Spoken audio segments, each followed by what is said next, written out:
Rebonjour mon cher Thomas Ranou. Rebonjour mon cher Maxime. Tout de suite, la revue de presse régionale. De quoi parle-t-on ce matin dans nos régions ?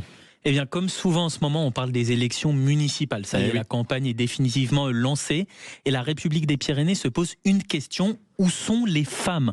Mais en ouvrant les pages du quotidien régional, on se rend compte que ce dont s'inquiète le journal sont surtout les nouvelles règles pour ce scrutin, notamment l'obligation de parité sur les listes. Plusieurs témoignages d'élus locaux que je vous cite.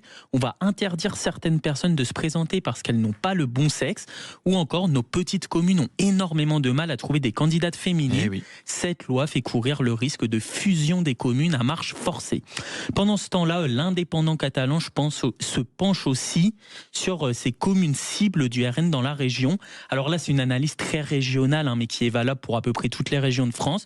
Ce qu'explique le journal, c'est qu'il y a beaucoup de communes stratégiques sur lesquelles va particulièrement se concentrer le RN, parce qu'ils ont une vraie chance de victoire dans ces communes, et que s'ils y parviennent, ça pourrait être une vraie étape en vue de la conquête future de départements, de régions, mais aussi de pouvoir peser au Sénat.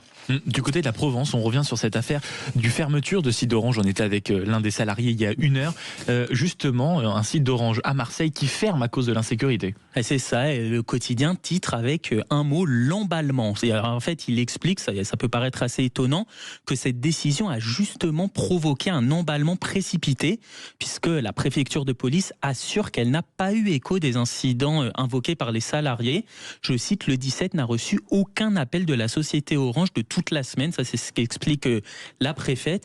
Pourtant, comme vous le dites, Jérôme Bisset, délégué syndical Orange, faisait quand même état d'un certain nombre de violences ces dernières semaines, notamment des coups de feu. Et en tout cas, ce sujet, il a largement animé les débats locaux à l'approche justement des municipales. La droite s'en est notamment prise au maire PS, Benoît Payan.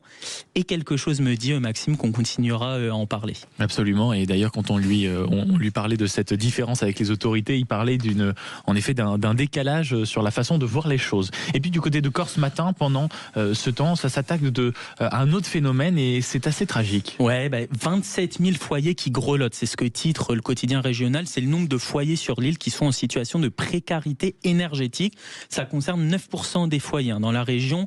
Et là encore, si c'est porté à un niveau régional, c'est un phénomène qui concerne toutes les régions de France en fait. Alors que l'hiver arrive et que les températures ont largement chuté ces derniers jours. Le journal Corse donne même quelques conseils pour combattre le froid. Outre se couvrir, il conseille aussi de faire la chasse aux entrées d'air parasites ou encore d'installer des rideaux occultants. Et pour terminer cette revue de presse, c'est l'actualité sportive du jour. La Dépêche du Midi qui fait sa une sur le grand, et j'insiste, le grand retour d'Antoine Dupont. Ouais, c'est ça. Bon, on en a déjà parlé. Je sais qu'on en parlera encore dans quelques minutes dans le journal des sports. Mais le portrait de la star toulousaine est à la une du journal avec en titre Dupont, le grand retour. Le retour du patron, peut-on même lire dans les pages. Un retour qui se fera dans un stade Ernest Vallon en ébullition, anticipe le quotidien.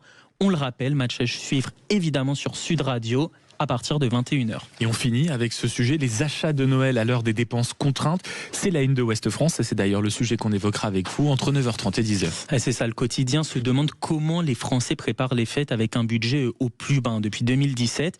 Le quotidien explique justement que beaucoup vont devoir s'adapter différemment. Les Français comptent dépenser moins et offrir plus, peut-on lire. Un chiffre pour comprendre l'ampleur du phénomène. En 2017, le budget moyen alloué à Noël était en moyenne de 749 €. Eh bien, 8 ans plus tard, Maxime, il n'est plus que de 491 €, plus de 250 € en moins, donc, et ce n'est pas négligeable. Non, ce n'est pas négligeable, et c'est pour ça d'ailleurs que les fameuses plateformes, notamment avec des phénomènes comme le Black Friday, cartonnent. Et on vous pose la question, est-ce criminel de profiter du Black Friday quand on veut justement profiter de prix bradés, notamment en cette fin d'année ?